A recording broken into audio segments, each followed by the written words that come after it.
Today I'll be emceeing an event as a public speaker. I'm going to walk you all through what I'm doing, how I'm doing it, how to prepare, how to structure an awesome presentation, and everything that we did from setup to execution of this planned and coordinated event. Let's get right into it. The word MC gets thrown around a lot. It stands for Master of Ceremonies, and as such, your job as the Master of Ceremonies is to captivate the audience's attention and direct it in whichever way the event organizers would like you to direct that attention. That means welcoming people, introducing people, directing their attention to the next important bit, whether it's a piece of information or even an action item. As MC, you will be directly interacting with the audience in most instances, and you will essentially be pushing the itinerary forward. So it's a very high pressure environment, and depending on what the audience is and what the mood of the audience is, you will have to gauge yourself appropriately. This event that I will be emceeing for is a political awareness event. It is nonpartisan, and the intent is to simply inform people about the importance of voting and the impact that it can have in not just national elections, but local state elections as well.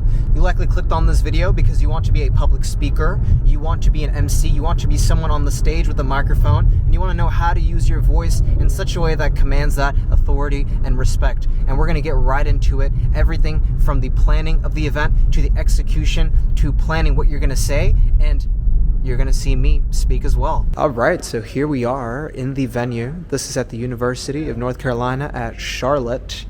We've got ourselves a pretty good spot here. Tables, we've got a catering table outside. We've got quite a few projectors out here. We've got our wonderful associates who helped set us up. Thank you very much. Of course. Yes, we appreciate it. We are here very early. The event starts at 6 o'clock, but it is 12:15. And the reason being is we have to set up everything. We have to set up the sound. We have to make sure our presentations are in order, make sure all the AV equipment is working. This is critical because the last thing you want is to get to the beginning of the event and nothing works as planned. So the first step of this, make sure you have the space and make sure all the tech works. So how do we get this venue completely for free? Well, the answer is simple. Because this is a university, we needed to utilize an internal organization to reach out and apply for this space on our behalf. So we did exactly that. We knew somebody who was in a student organization that was relevant to the goal of this event, and we reached out to them and we asked them to apply for this space.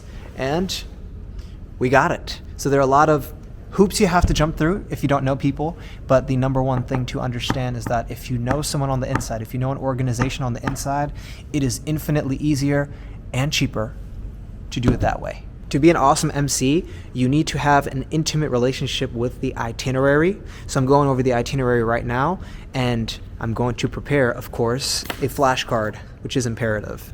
Not a script, just something that you can glance at and understand where you are as far as the flow of the event.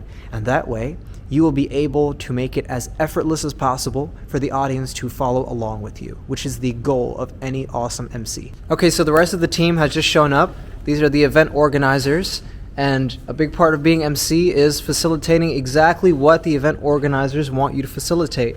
So I'm going to have them introduce themselves and tell us the mission and vision for this event.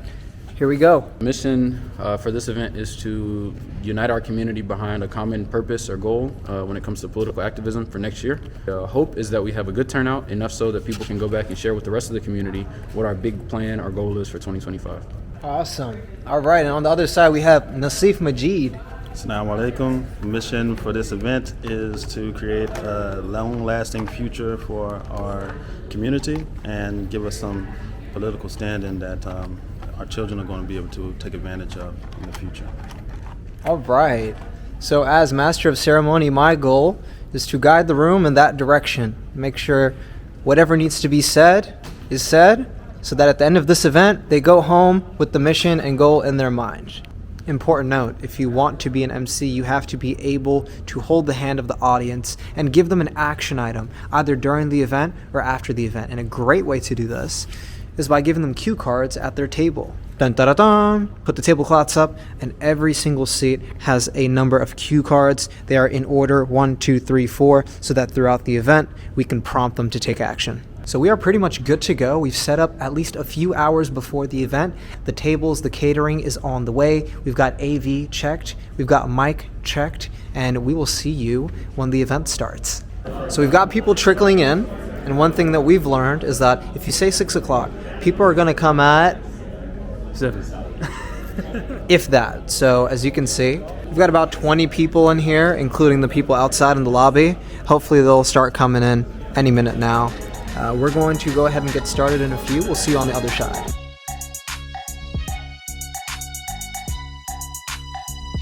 This is the Charlotte Wilson Caucus Welcome Banquet.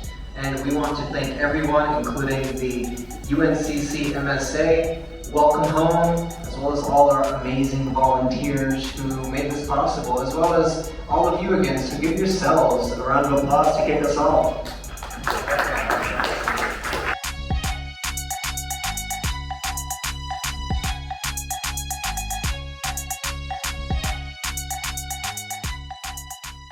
Alright, with the aftermath of that event, I'd say it went incredibly well. I want to take this time to give you a few takeaways from this video. In between my speaking roles and introducing the next person, I would go around the event, go to each table, and just welcome people personally, one-on-one. I'd go to each table and say, hey, how are we doing right now? How are you enjoying the event? Is the food good? What is your favorite part so far? And kind of collecting that feedback does two things. One, it lets your audience know that you do care. And two, it bridges a personal gap between you and each individual that actually showed up. So surprisingly, what this did was that it allowed me to secure yet another speaking position just by going and talking to each person one-on-one. And that is very powerful and something very underrated, right? So one thing to remember, as MC, you are not inaccessible to the audience. You must be going out and speaking to them one-on-one. That is how you capitalize on your position as the spotlight of the room.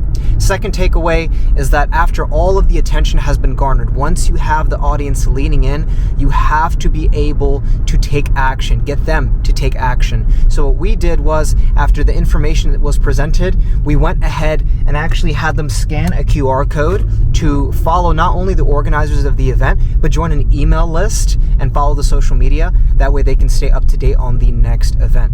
All in all, from planning to execution, I'd say that the event went incredibly well. The patrons loved the food and they loved the information that we shared with them. We also had an interactive portion of the event where each table would discuss amongst themselves. And so having a guided exercise like that also improves the emotional connection that the patrons have with each other. So, in short, two things to take away from being an excellent MC for the night was, one, make sure you go and talk to everybody at the event, whether they are patrons or sponsors or partners. And two, get the patrons, the audience goers, to interact with each other one-on-one through a guided interaction or an engagement. That way, everyone walks away feeling like they put something into this event. And two, you, as well as the organizers of the event, can capitalize on the attention and traffic that you garnered for the night. With that being said, I hope you enjoyed watching this production from start to finish. Drop a comment below if you have any questions, and let me know what you'd like to see in the next video. To your success as a public speaker and MC, your voice is a superpower, so it would be a shame not to use it. I'll see you all in the next one.